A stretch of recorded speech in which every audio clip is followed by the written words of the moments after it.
So let's begin. This as Yogesh mentioned, this is the third session, and we'll be talking about object-oriented programming this time now. So first we'll begin with some OOPS concepts. Normally, when we talk about object-oriented programming, it is about encapsulation, inheritance, polymorphism, and abstraction.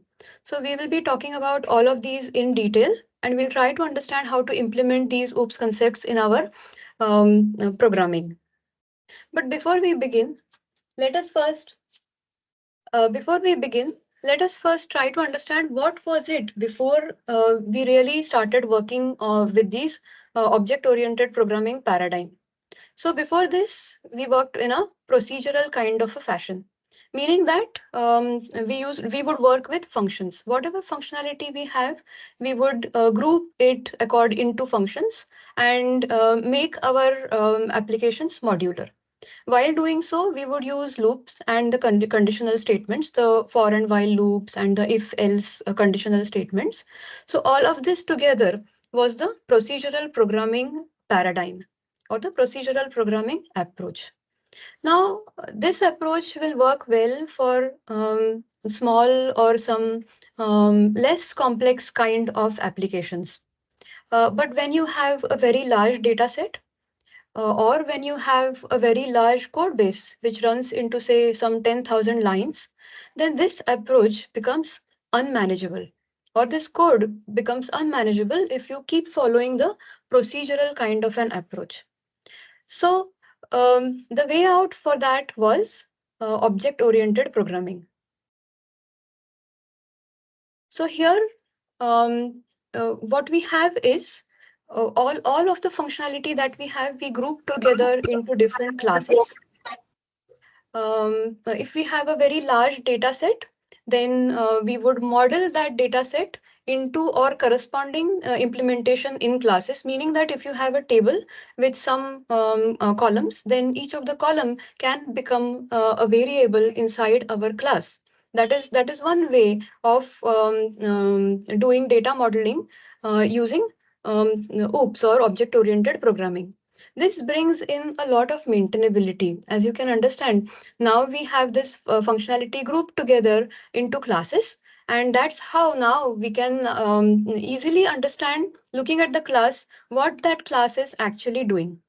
Now here, the other advantage is that whatever functions you write inside this class, you can use them in the external world as is, without worrying about what is actually implemented inside that method. So to give you an example of this, please look at the snippet here. I have LST numbers as the list object, and I've initialized it to some numbers. Now, if I want to sort this, or if I want to append some new number into this list, then I would just use this append method without worrying about how it is actually implemented inside. So this LST numbers is actually an object of a class list in Python. And we've spoken last time that everything in Python is an object. So here, whatever are the methods which are implemented inside the class become available to us if we create an object of that class. So here, LST numbers is that object, and all of these methods that you see here, they are the ones which are implemented inside the class. Here, if you have to sort these numbers, you don't have to worry about what kind of sorting algorithm is implemented inside. You just use these methods and get the job done. So this is the real advantage of using object-oriented programming. So basically, whatever are the real-world concepts, we are mapping them into our code as objects, and also allowing the use of the methods which are implemented in the class using these objects. So now that we are talking about classes and objects, let's begin with that and let's try to understand what they actually are. So here, if you see this snippet once again here, to create a class, we would use the keyword class, CLASS out here, followed by the name of the class. And inside this code block of the class, we would have different variables, different methods, which we might want inside this class. which would define the behavior of that class. To create an object, you create an object like this. So just the way we would create any object of a list or a dictionary object maybe. A similar way out here, this is the object that I have created for this class called car. But now when we are talking about classes, classes allow us to define set of attributes and methods as we just spoke.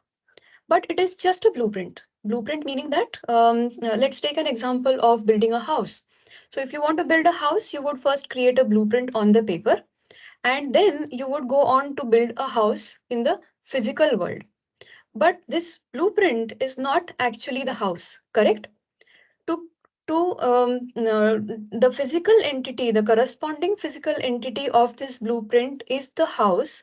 And looking at it from the OOPS perspective, the blueprint is the class, and the physical entity which holds the real data is the object.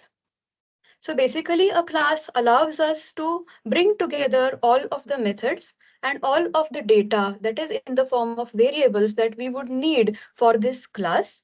And we create an object so that this real entity will hold the actual data based on the definition that we have defined inside this class called car. So we can say that a class has a state and it has a behavior. State in the sense that it is capable of holding some values or the real data, and behavior in the sense that all of the methods that are defined inside this class become available to this object, and that's how we could manipulate the data inside that object.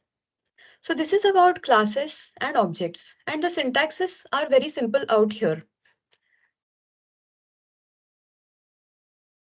The first thing that we would learn while we are talking about object-oriented programming is about encapsulation. Encapsulation meaning bringing together methods and the data in the form of variables inside one class. So if you see the example out here, I have this class car once again. And there are different methods which I have defined here. And if you see something over here, which is self and the variable names followed by this self, these are the attributes or the variables of this inside this class called car. Why to do this? So that whatever data we want to expose to the outside world, we could choose which ones to expose and which ones to hide. And that brings in a better security. Uh, Bringing together this data and these methods together also results into a readable and a maintainable kind of a code. So simplicity and readability are the building blocks of Python, or not building blocks actually, that is a philosophy of Python. So Python says that everything that we write in Python has to be simple and it has to be readable, and classes are in line with that philosophy as they bring in readability and simplicity. And that is how the code also becomes maintainable. Let's try to understand a few more things for these classes. So the next important thing is the member function. So we said that a class or an object has a state and a behavior. This behavior comes from the member functions. So here, if you see, this display is a method inside this, or a function inside this class called car, and that is the member function.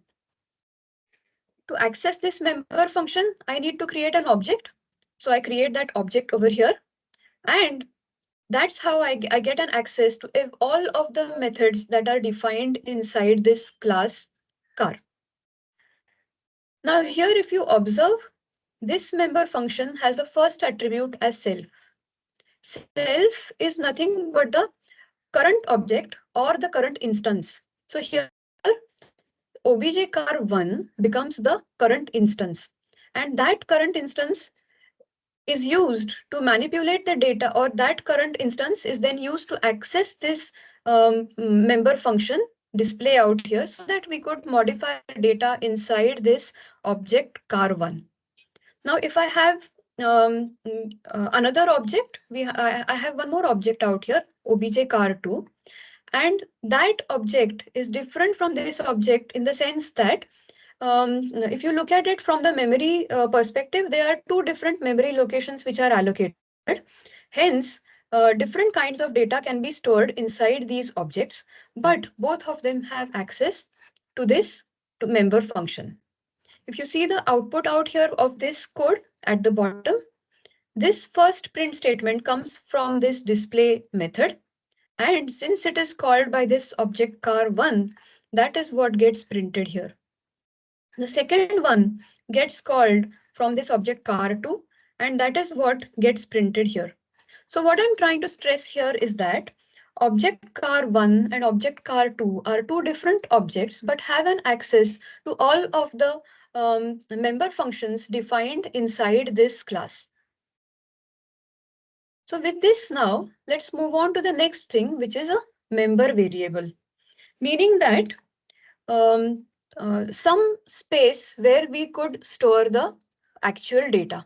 Now here we have again this member function display. We have this object car1 out here, and now I'm calling this object car1. I'm calling this display method using this object car1, and here I am creating a new variable inside this object car1, which will hold the model of my car. That is the objective here. The way to store the model inside this object is by referring to the object, isn't it? To refer to the object, we have this self. Self, as we saw, it is the uh, current object or the current instance. So here, this model value gets stored inside this current instance, which is the object car1. I have two objects here. And now when I print the value of this car model inside this member function, once it is a Ferrari and the other object refers to a Mercedes, because that is what we stored inside this str car model inside these objects. So basically, they both have a separate copy, and these copies are identical in the structure, but they differ in the data. And they are used to store object specific data, meaning that whatever data we store over here, car1, that is specific to this car and differs from this car2 completely. Okay, so this is about member variables. Now here there is an additional method which is a constructor, and that is a special member function which gets called automatically when you create an object. So here, when I'm creating, this is the same class example that I'm using again, but with the constructor defined inside it.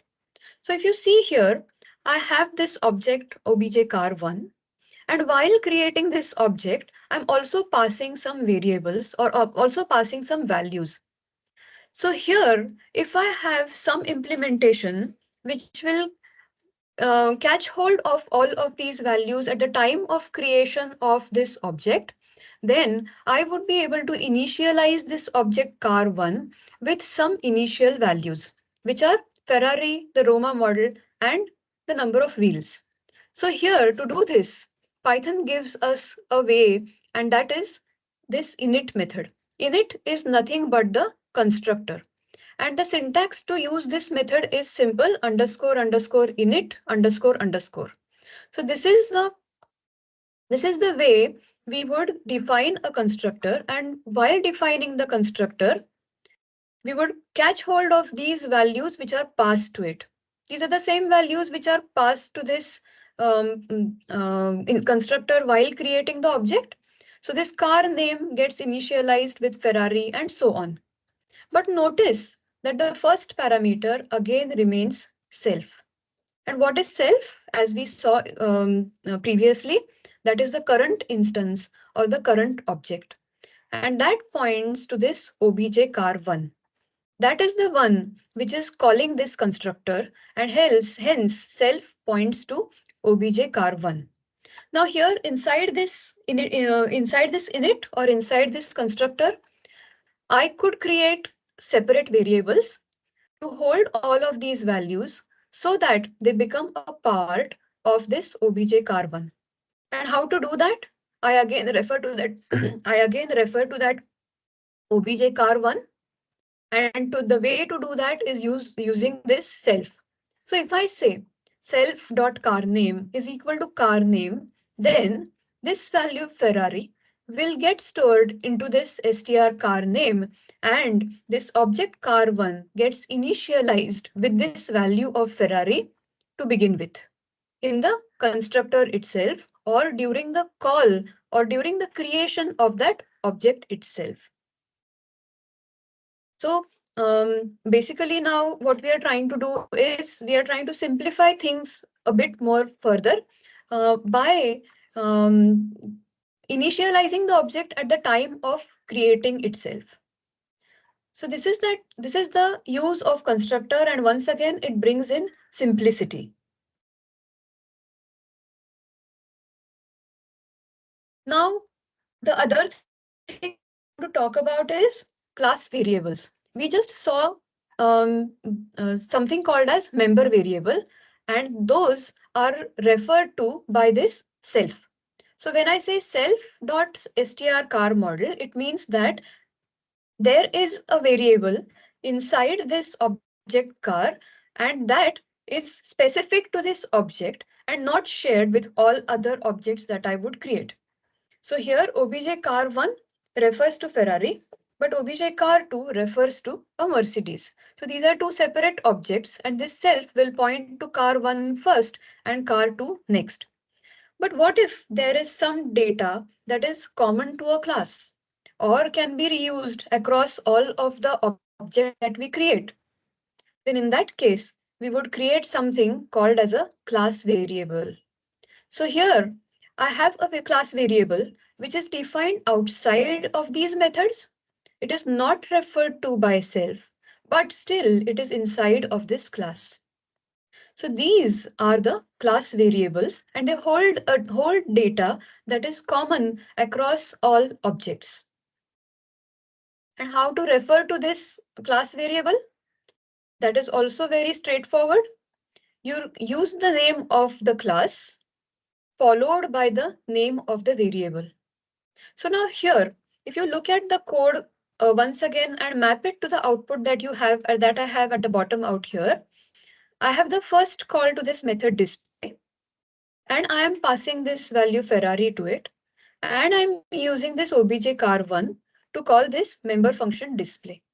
At that time, in this print statement, the first statement is this car is a Ferrari, and after that I have one more print statement in which I am accessing the class variable using the name of the class and the name of the variable.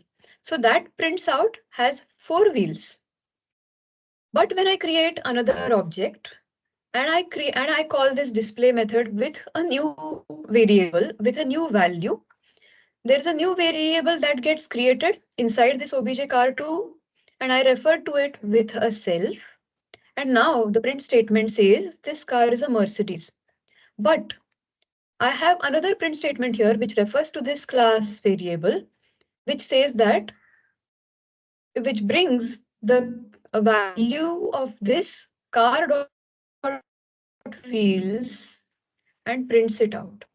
So notice here that the class variable holds values or holds data that is common to all objects of a class, but the member variables will always hold data that is specific to an object.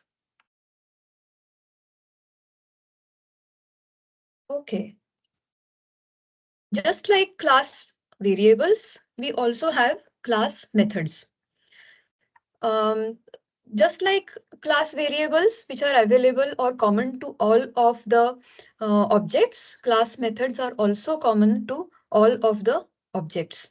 They are generic. So wherever you have to have generic kind of an implementation which affects the class which affects the class variables, then you would use a class method. So you see here, we are back with the same example now, and I've created an object. I'm accessing this member function. I'm passing a value to it, and just give me a moment.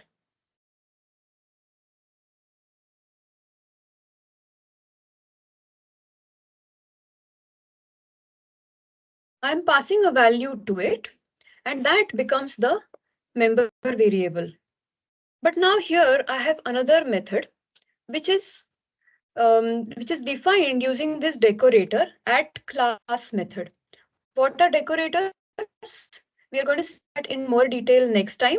But for now, just remember that whenever you want to create a class method, you would precede it with this @class method definition. And below that, you have a regular definition of this function in which I am trying to access this class variable. But also note that at the same time, along with this decorator, it also takes another parameter which is CLS. CLS is nothing but the class itself in which this method is defined. So this CLS will actually hold the definition of this class car. Here what we are trying to do is, when we call this method, to call this method, now it is a class method. So which means that it is common to the class or common to all objects of the class. Hence, to call this method, we cannot use an object, isn't it? So now what we do is we use the name of the class followed by the name of the class method. That is how we would call this method, which happens to be a class method. So if you see the output here, first print statement comes from this member function display, wherein I have initialized this car model by the value which I have passed to it. Then the second print statement is actually the value which is inside this class variable wheels. And when I call this class method, there's a print statement out here which again accesses this class variable, but now with this name of the class, that is CLS. So basically, all of these class methods, they are bound to the class and they are used to manipulate the class level data. The class level data meaning the data that is common to all objects inside a class. With this, maybe we'll see a quick differentiation between class methods and member functions. Class methods are bound to the class, as we just spoke, and a member function is specific to the object. Class methods are used to manipulate class level data, which is common to all of the objects, data that is common to all of the objects. And member functions are used to manipulate instance level data, meaning the data that is specific to an instance. So can member functions modify the class variables? They can, but not directly. That should always happen through class variables. I mean the class methods. How to define the class method? We have the @class method decorator. And for member function, it is a straightforward method. Class method will always take CLS as its first parameter. CLS is the name of the class. And a member function will always take the first parameter as self, which is actually the reference to the object which is calling this member function. Whenever we have class variables which we need to modify, at that time we would access them through class methods only. This is a convention. Python does not enforce it. Python doesn't enforce anything. It is just a convention. So we have to remember this, that while operating on class variables, we will always use class methods. But when we are working with the instance variables, the data that is specific to the object, we will use the member functions. So this is about classes and the objects. And when we bind them together, we say that we are implementing encapsulation. Now, here, one more thing to understand before we move on to the real demo. There are different types of variable, there are different types of access rules which Python defines. As we have seen, as some people might know Java or C++, and we know from that knowledge that there are different access modifiers. Variables can be public, protected, or private. So we have a similar thing here also in Python, but the only thing is that these access modifiers are not enforced, but it is a convention, and it is expected that the developers implement these conventions so as to bring about the availability of this data outside of the class or outside of the scope. So here, um, just to give you an example here, when we are talking about public variables, um, this owner, self.owner, is a public variable, public member variable. And this one is a protected variable. How do we know that this is protected? The convention that Python has mentioned is that this variable name should precede by one underscore. If you have one underscore before this variable, it means that this variable is of the type protected, meaning that you will be able to access it outside of the class, but from within the methods. And then you have another variable out here which has two underscores, and which is preceded by two underscores, and that is the private variable, meaning that it is not accessible to anybody outside of the class, and not even the um, classes which are derived from this class. So when we talk about inheritance, we will understand what this means. But for now, understand that whenever you want to create private variables, you would precede them by two underscores, protected variables preceded by one underscore, and a plain simple variable name for a public variable. Now here, why is it not enforced and kept just a convention? Because again, as Python philosophy mentions that everything has to be simple and readable. So here, when you look at this single underscore or double underscore, you know that these are protected and private variables, and we need not and we should not tamper values, or we should not try to access these values outside of the scope that they are supposed to be in. We can access them, but it is not advised. Following this convention allows us, or not only us, the person who is writing the code, not only that person, but for everybody who is reading the code later on, it becomes clear to the people that a double underscore means that this variable is intended to be a private variable and should not be accessed from outside of its scope.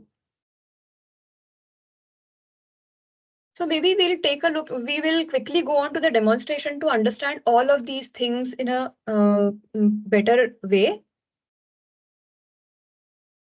I hope you all can see my Jupyter notebook now. So here I have this class. So this is a basic class definition. And we've seen this in the snippet also, but we'll just revise this once. So here I have this class car. This is the member function, and this is the object. A simple kind of an implementation. I am trying to access this member function using this object. And we said that everything in Python is an object. And whatever object we are creating is of the type of the class of which the object belongs to. So meaning that this obj car1 should be of the type car. That also means that this car or this class becomes the custom data type. So now if I print out the type of this object car1, you see the type is of the type car. So this is a custom data type, and this object is of the type car. This is just one basic implementation of how we would create a class.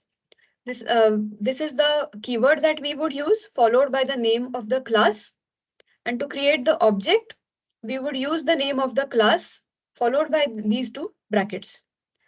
Now, we spoke about encapsulation, meaning that binding together the functions and the variables, that is bringing together the behavior and the data that is impacted by that behavior, and we bring them together inside a class. And when we do that, we say that we are encapsulating all of the data and the methods. So here you see, I have this class car once again. I have this method member function out here, and I have this object.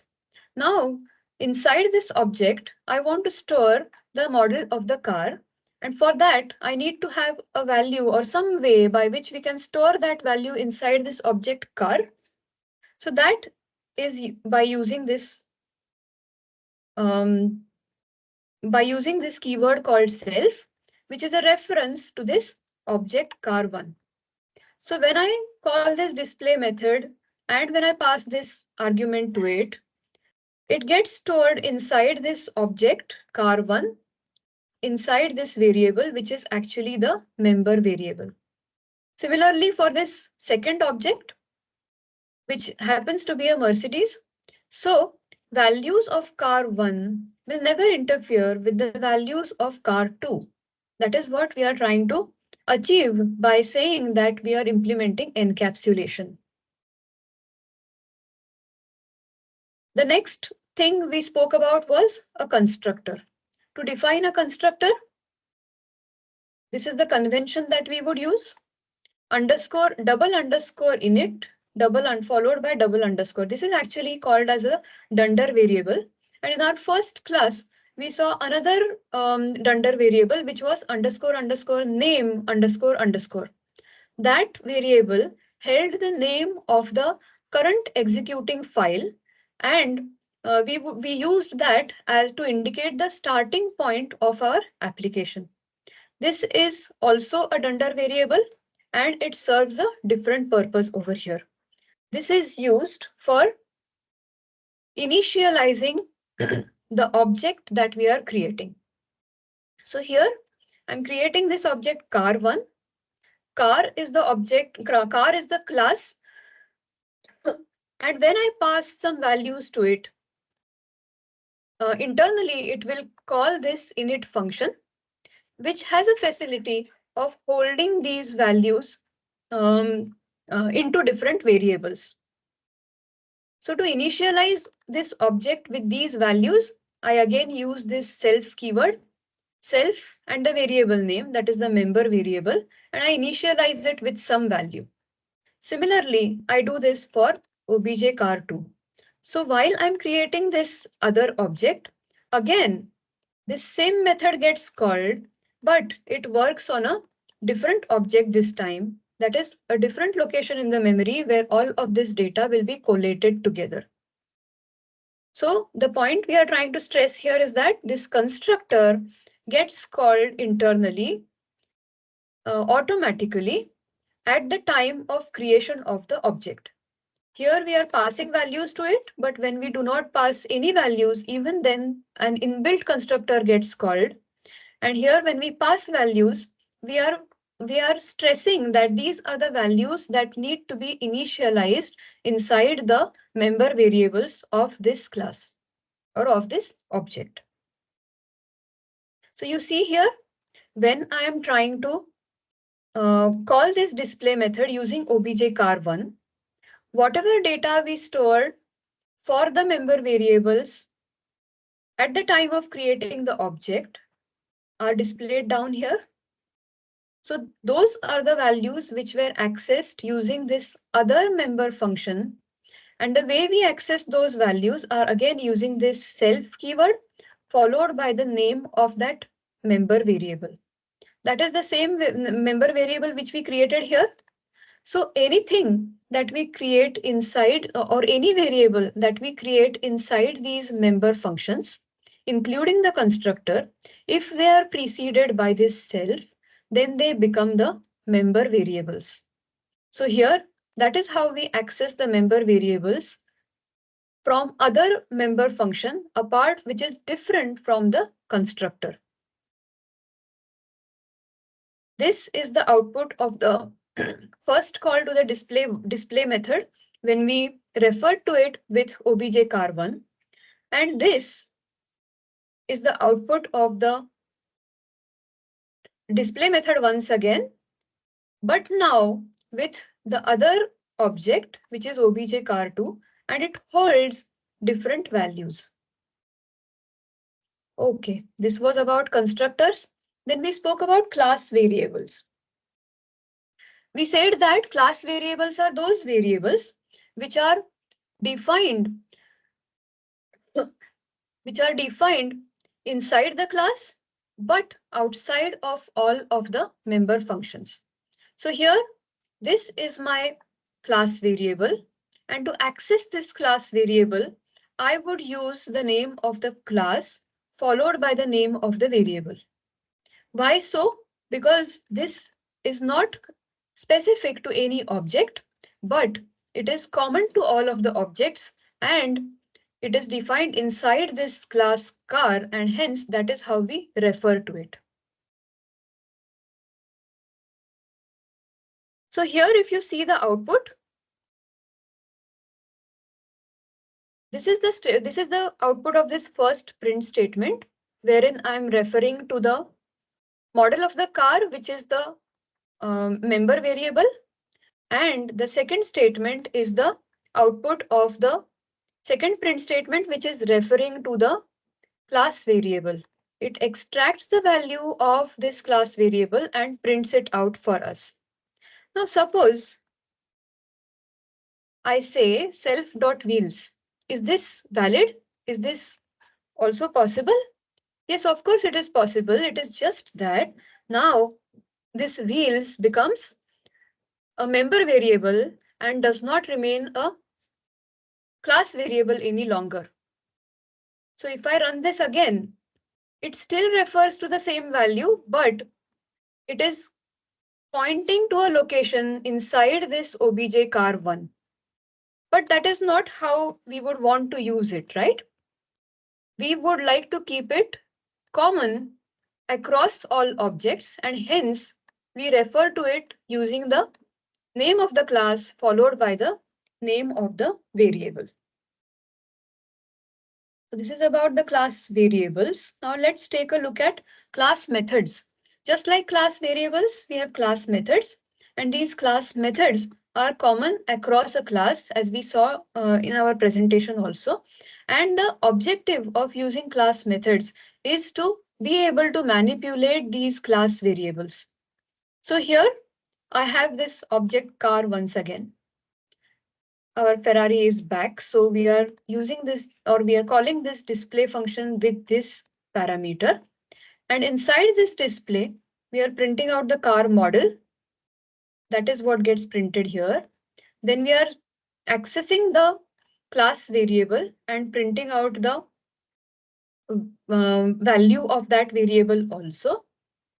And now we are trying to call this method and trying to modify this class variable. And how to do that?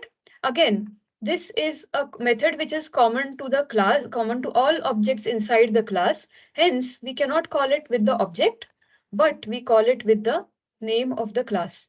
So name of the class followed by the name of the class method allows us to access the definition of this class method.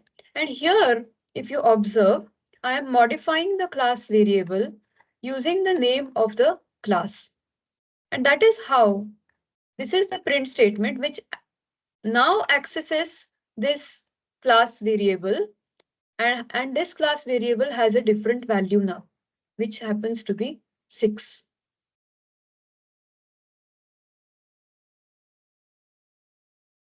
Then we spoke about the access modifiers. We could have public variables, we could have protected ones, or we could have private ones. These are just conventions in Python and it is not enforced, but it is just that a code block is defined out of which these variables should not be accessed. So public variables are the ones which are accessible from everywhere. So you see this here, I have a constructor and I have this owner, which is a public variable. And when I create an object of this class bank account and I pass some values to it, these values are initialized inside this owner and balance class member variables.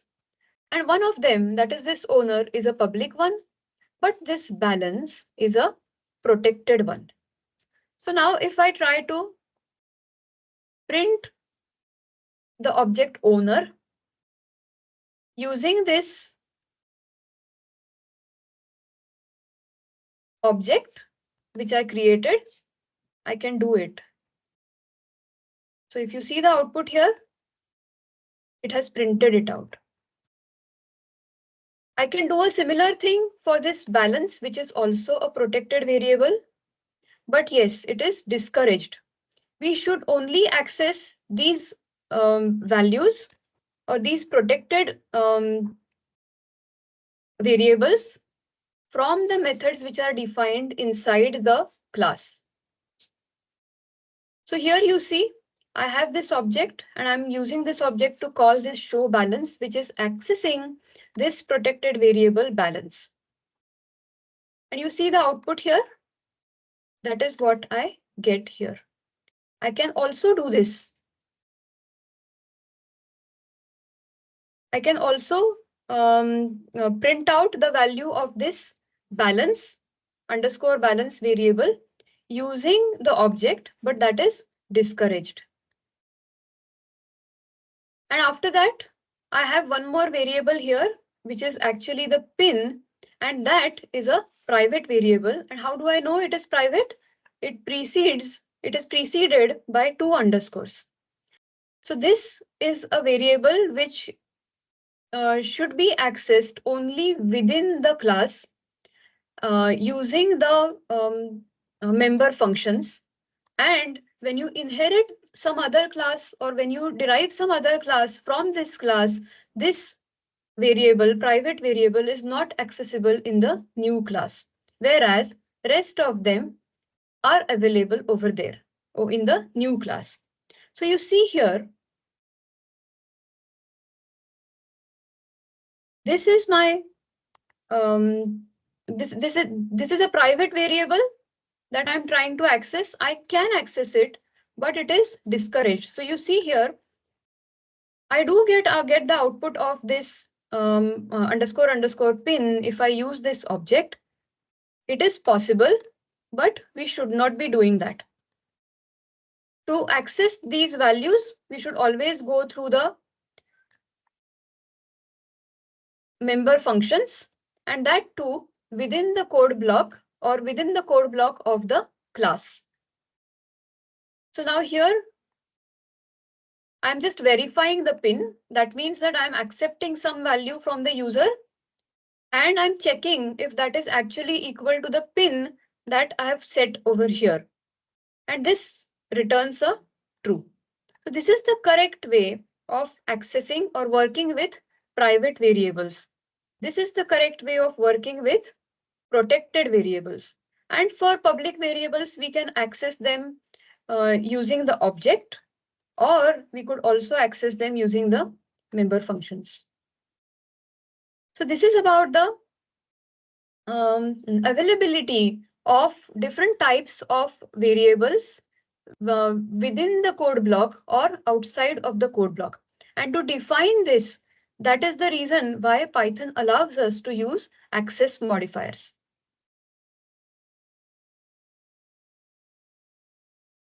Let's go back now and let's move on to the next concept, which is inheritance. So we spoke about encapsulation, we spoke about classes, we spoke about objects, the member variables and the member functions, and everything that is inside a class. But now, what if this behavior, which is enclosed inside one class, needs to be reused in some other class? Then in that case, we do not repeat or we do not copy the whole class once again and add the new details that we wish to, which are specific to that class. What we do is we derive a new class from this existing class. And this mechanism is called as inheritance, in which we have a parent class which has some attributes and which has some methods inside it, or some behavior which is encoded inside it, and we use that class to create a new class so that all of the data, all of the variables and the methods become available to the new class. So this so, so uh, here we have an example. We have a class vehicle and we have another class which is car. Now this class vehicle has some attributes which which can also be a part of this class called car. But we do not want to repeat all of these definitions inside this class car, and hence we say that we would reuse everything that is there inside this vehicle. And how to do that? We derive this class car from this vehicle, and this is the syntax that we would follow for creating this inheritance relationship. So basically, now we have a parent class, which is vehicle, and we have a child class, which is car. Everything that is present in this class vehicle comes into this class car or becomes available into this car class. And we call this a child class. Now there are synonyms. Parent class can also be called as a base class or a superclass. And a child class can also be called as a derived class or a subclass. But these are just synonyms. So when people refer to a parent class or a base class or a superclass, we have to know that that is some class which holds some attributes which we are making available to some other classes, which are children of this parent class. Now, why to do this? Again, so that we could save some lines of code, or we could just reuse whatever functionality has been already defined in one of the classes. We would just be able to reuse that functionality in our derived class. So I have a method out here in this derived class, which is car, and that is this constructor. Now we know that this constructor will get called automatically when we create the object of this class.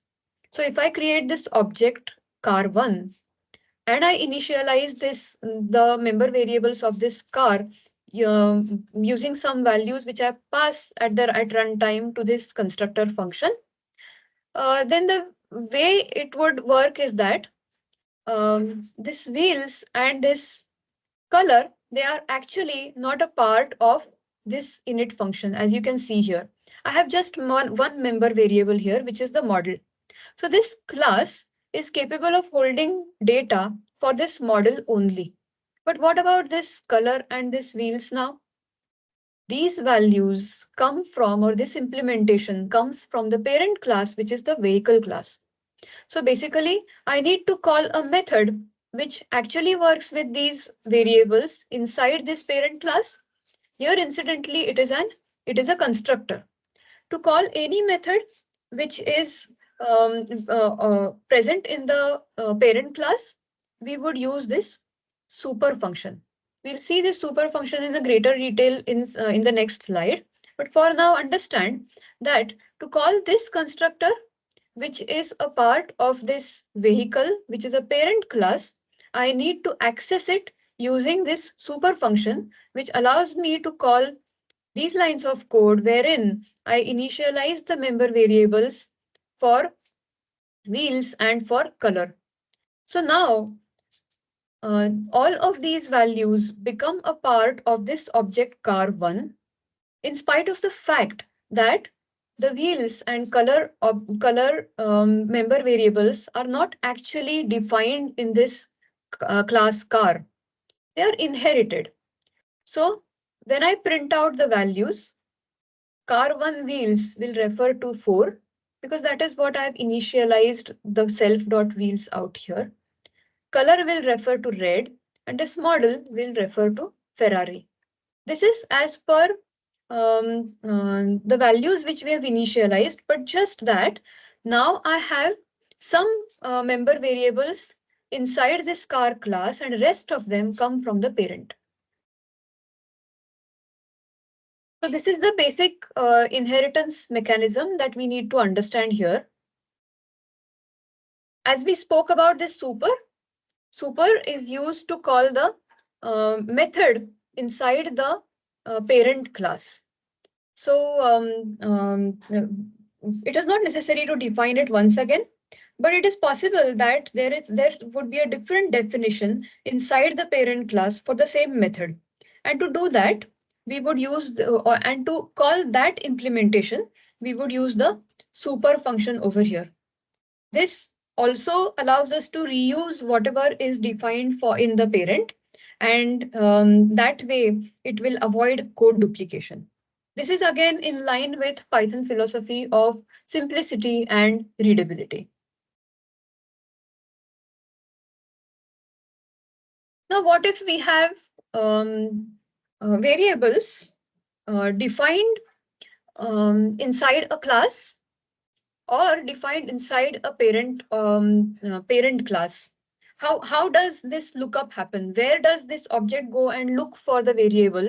So first thing is that it will look inside the class or the object from which the it will look inside the class from which it is created. So here I have this model, which is Ferrari, and I have, which is actually a class variable out here, and I have a manufacturing date variable out here, which is a member variable. So now I pass a value to this constructor, and I initialize this manufacturing date at the time of calling the constructor itself. That is what is happening out here. So the first thing it will do is it will look for this manufacturing date inside this car class. When I'm printing it out, look at this statement over here. I'm saying car1.manufacturing date. So it is looking for this manufacturing date inside this car. It finds it. So it prints out the manufacturing date. Then it looks for the car1.model. It looks for all instance variables. It does not find anything called as model out here. So it looks for the class variables. And it does find a class variable called model here. And that is what it prints out, which is Ferrari. And then I'm trying to print out one more thing, which is wheels. It looks for the instance variables, doesn't find anything called as wheels. So it looks inside the class and looks specifically at the class variables, but doesn't find it there also. But then the fact is that I have this class car, which is actually derived from this class vehicle. So it has a parent. So it goes and looks into the parent and does find this wheels out there and brings the value or pulls out the value from this parent class. So here, if you notice, the variable lookup has a precedence. It will first look for the values inside the class or inside the member variables. It will look for the list of member variables and look for the variable amongst that list. Then if it doesn't find it there, it will look for the class variables. If it doesn't find, or if the interpreter doesn't find the variable in the class variables also, then it moves on to the parent, and that is how it will set the precedence of looking up the variable values. So suppose I had this wheels defined over here inside this class car also, then it would have no reason to go to the class vehicle then. It would find the value inside this class car itself. So I hope that is clear now. Moving on, there are different types of inheritance. Multi-level inheritance, wherein we have one class as the parent class, another class derived from the parent class, So that is what we have here, and that is the single inheritance. But when you have another class derived from this class car, then it becomes multi-level, more than a single level, and hence it is a multi-level. So the inheritance out here is whatever implementation or variables are defined inside this vehicle become available to this car. Whatever is defined in this car and this vehicle becomes available to this class electric car, which is a child of this class car and a grandchild of this vehicle. So this um, the level of inheritance can go on, and we could have multi-level inheritance, and whatever are the values which are there in the previous class or all previous classes will get passed to the next or to the child, except for the private variables. They will not be passed to the children. This is one type of inheritance. The other type of inheritance could be that we could have one single class which gets data or implementations from two different classes. So if you see the example out here, I have a class called engine, I have a class called wheels, and whatever is the definition which is present in this engine and wheels gets passed to this class car. So this class car inherits not from one class but multiple classes, and hence this is multiple inheritance. There are different types of inheritances, and if you wish to go deeper into it, you may want to look at something called as hierarchical type and so on. So let's move on to our notebook once again and see this whole thing in action once again now. So we said that when we have a parent class and when we have a child class, which gets the attributes of the parent class, then there is an inheritance relationship. So basically, whatever is defined over here in this class vehicle, which happens to be the parent class, becomes available to this class car. So now here I'm creating an object of this car class, and I'm just initializing this object car1 by calling the constructor of this class car. Now here I'm passing the model, I'm passing the number of wheels, and I'm passing the color. But you see here, there is just one just one variable, member variable here, which is the model, and rest of these values need to be initialized to the corresponding member variables, but they come from the parent class here. To access these values or to initialize these values, it happens to be a part of this constructor, and hence I need to call this constructor rather than this one, isn't it?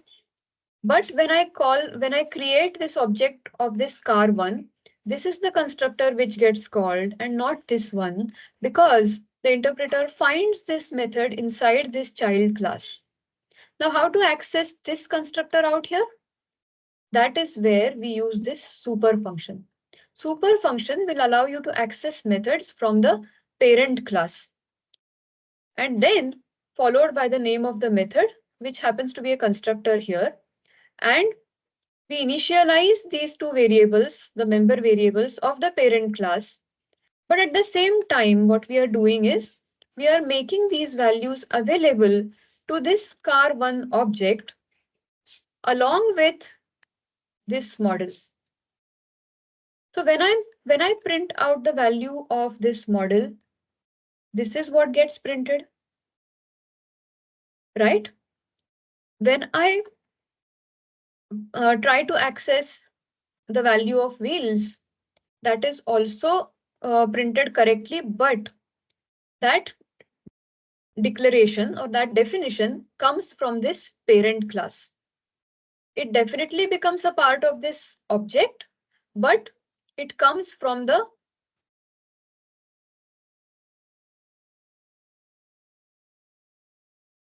so this is the basis of inheritance. So whatever we have defined for the class parent class becomes available in the child class, and all other children which are defined from this class, even in multi-level inheritance as we spoke about during the presentation. Now let's understand this variable lookup once again. I have this object. I'm creating this object using the constructor, and I'm passing some value to it. So when I try to access the manufacturing date, I use the object name and the manufacturing date. Manufacturing date happens to be the member variable, and hence it gets the data. When I talk about this model, the Python interpreter realizes that there is no member variable of the name model. Hence, it goes and looks inside the class variables of the class. It finds it out there. And similarly for wheels, it doesn't find any mention of wheels inside the class, no class variable or no member variable. And hence, it moves on to the parent. How does it know? It is from this syntax, which specifies that this class car is derived from this class vehicle. So this is what I wanted to talk about for inheritance. So here we now understand that we have a parent class and we have a child class. And to access the methods of the parent class, we use the method called super. The next important um, concept of object-oriented programming is polymorphism. Here, what we are trying to do is there is one method or a method which can take many forms. So here, let's explain that with an example. I have this class vehicle, which is the parent class. Child class is car, which derives from this vehicle. Inside this child class, I have a method called count wheels. And I have another method in this class vehicle, which is also count wheels. Now, two concepts we need to understand here. One is overriding and one is overloading. Overloading is a bit different in Python. We'll see that later on. But for now, we'll talk about overriding, meaning that there is an implementation for this count wheels method inside this class car. There is also another implementation of count wheels inside this vehicle class. But the names of these methods are same and in implementations are different. So when I create an object of this, class car and I call this method count wheels, it is this implementation which I am referring to. And this is what will get called. So if you see the output here, count wheels in this class car has a print statement which says that car has 4 wheels. So that gets printed. Now what about this count wheels which is there in this parent class which is vehicle? To call that method, we have seen that we use this super function. So I use this super function to call this method, and that is what gets printed, as that is the implementation of this method which is present in the parent class. So this is method overriding, meaning that if you have methods with the same name inside the parent and inside the child, then the um, uh, and if we create the object of the child, then the method inside that child class will take a precedence over the method that is present in the parent class. So the method here is overridden, or the child class method overrides the method in the parent class. So now that makes things simpler in a way. So whenever you want to have a different implementation for the same method, then you can definitely do that inside your child class. But if you wish to refer to the earlier implementation in the parent class, that also you can do. Okay, so this is one aspect of polymorphism. Uh, so those people who know about C++ and those people who know about Java, they also know about overloading. So what is overloading? Basically, it is that you have multiple functions or methods which have the same name, but they have different number of parameters and different return types. That is what we know if we know about Java and C++, right? But here in Python, overloading is not supported. And we must remember this. Overloading is not supported directly. And why? Because in Python, if you have multiple methods with the same name, it can lead to an ambiguity. Because in Python, we know that there is dynamic typing, meaning that if you have two different methods and they take same number of parameters, those parameters can assume different types or different data types, and that depends on the values that you pass. Those types are inferred dynamically at runtime. And if this happens, if you have multiple functions with the same name, then it could lead to an ambiguity. Hence, we do not, or Python interpreter does not allow having multiple functions with the same name inside a same class. But then there is a way of doing this. The alternative way to do that is using this star args and star kw args. I hope you remember that from the previous lecture in which we had discussed extensively about the way of passing multiple number of parameters or dynamic number of parameters at runtime. If they are positional arguments, then we would use star args. If they are keyword arguments, then we would use kw args. So basically what we are trying to do here is that we are trying to change the number of arguments that we are passing to the same function at runtime. So that is exactly what overloading also is, right? A, s- a fu- Different functions which take different number of parameters or different types of parameters. So this overloading, we do not have a separate way of overloading, but dynamic typing and this star args and star kw args allows us to achieve overloading in an indirect kind of a fashion. So let's get on to a demonstration. We'll first talk about method overriding here. So basically, we said that what is overriding? It is ability of a method to take on many forms, meaning different implementations. So I have this class vehicle here.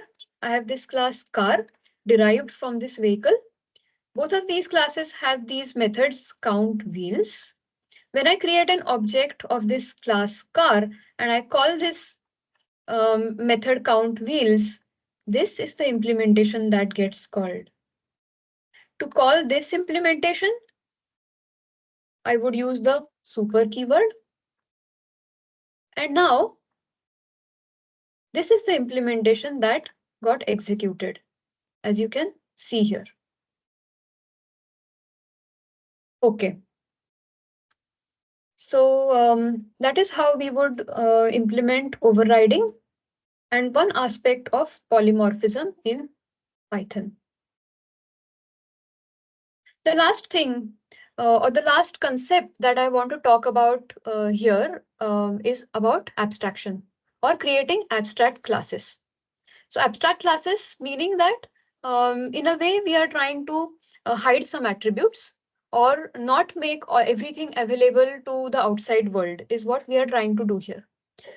Um, the other reason why we would create abstract classes is that we might want to enforce some implementation in our child classes. And hence, we would create an abstract method in the parent class. And we would say that whatever classes derive from this parent class will have to implement this method. And it could be different for different classes which implement that or which derive from that class.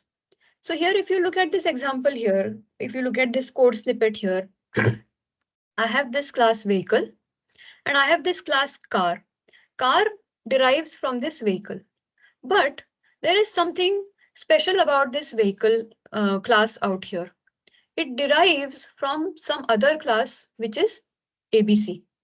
So that is that module, ABC module, which we would need for implementing abstraction.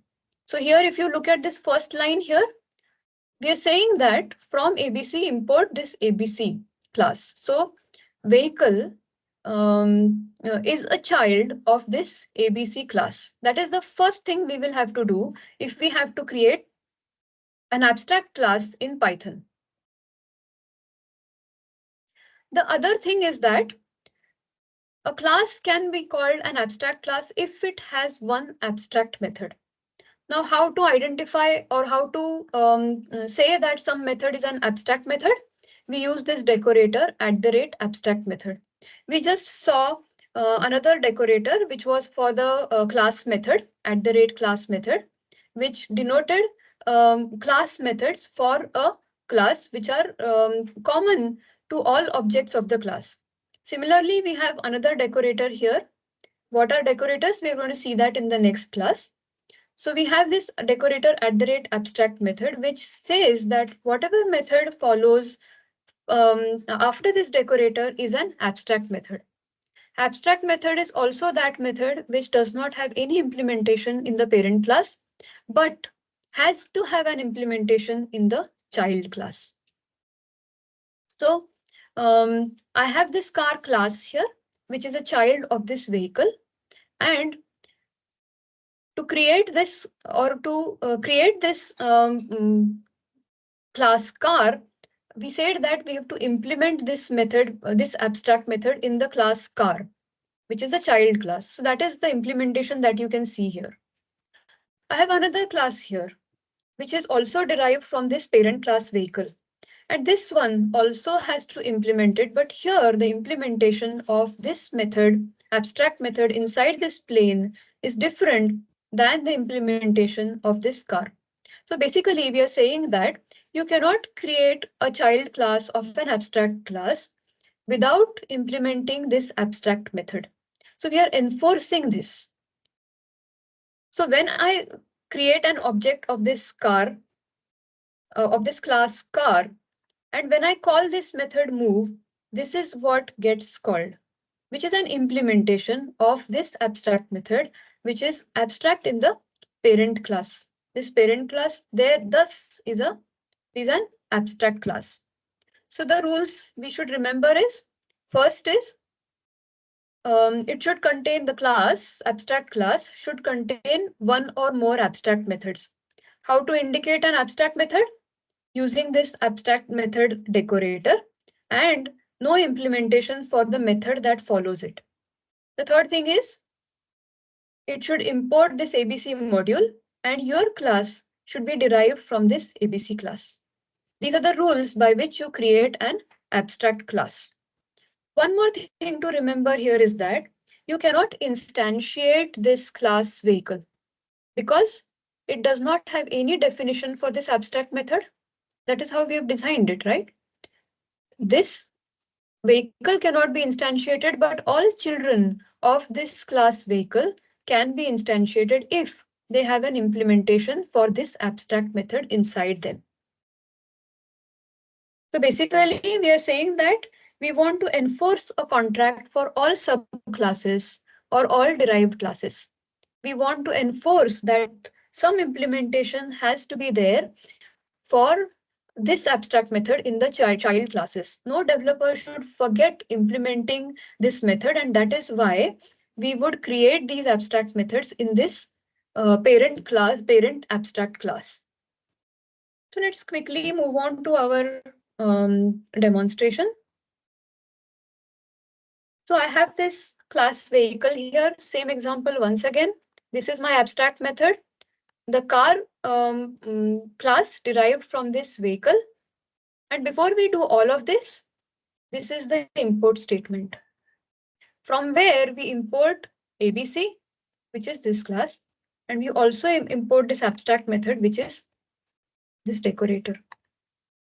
Then I have this object created for this car, an object created for the plane, and I call the method inside these uh, classes or the child classes, and this method happens to be the abstract method in the parent class.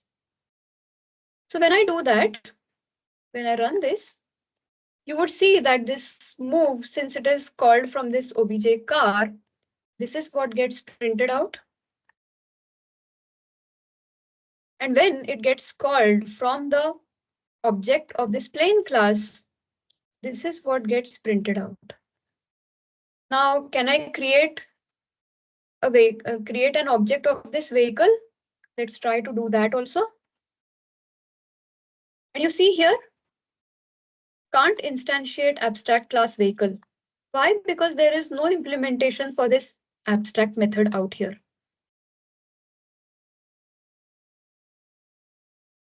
Okay. And that is all I wanted to talk about this abstraction example. So just a quick recap. We learned about 4 concepts out here, object-oriented programming concepts. First was encapsulation, in which we bring together the methods and variables so that we can establish a relationship between the different types of data, and we can assign a behavior to this class so that we could work with the data inside that class.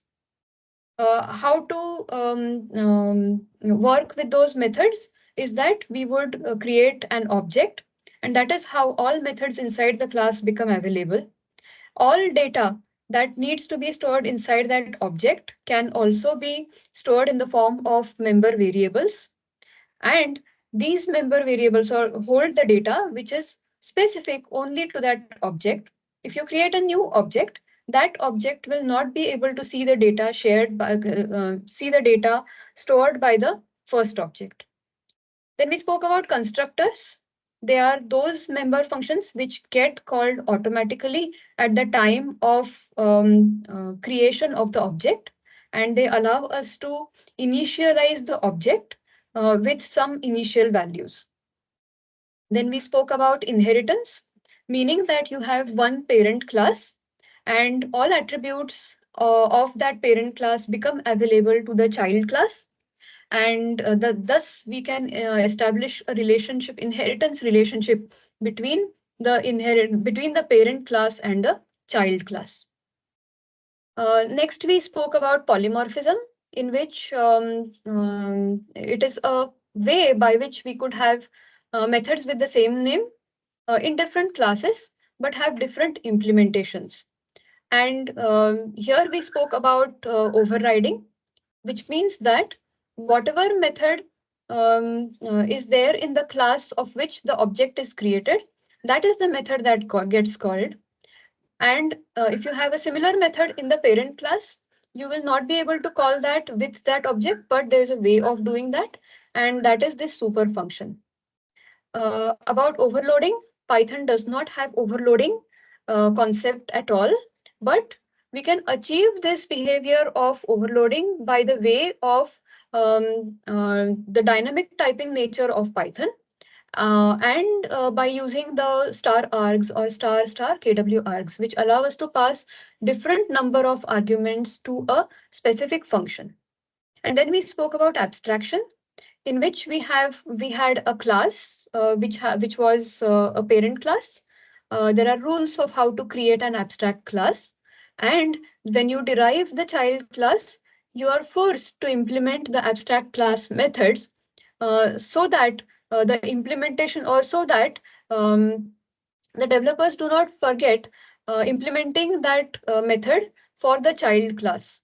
So that is a mandatory method which needs to be implemented apart from all other member functions that can be defined for a specific class. So this is all I have. Now I'll open it up for questions.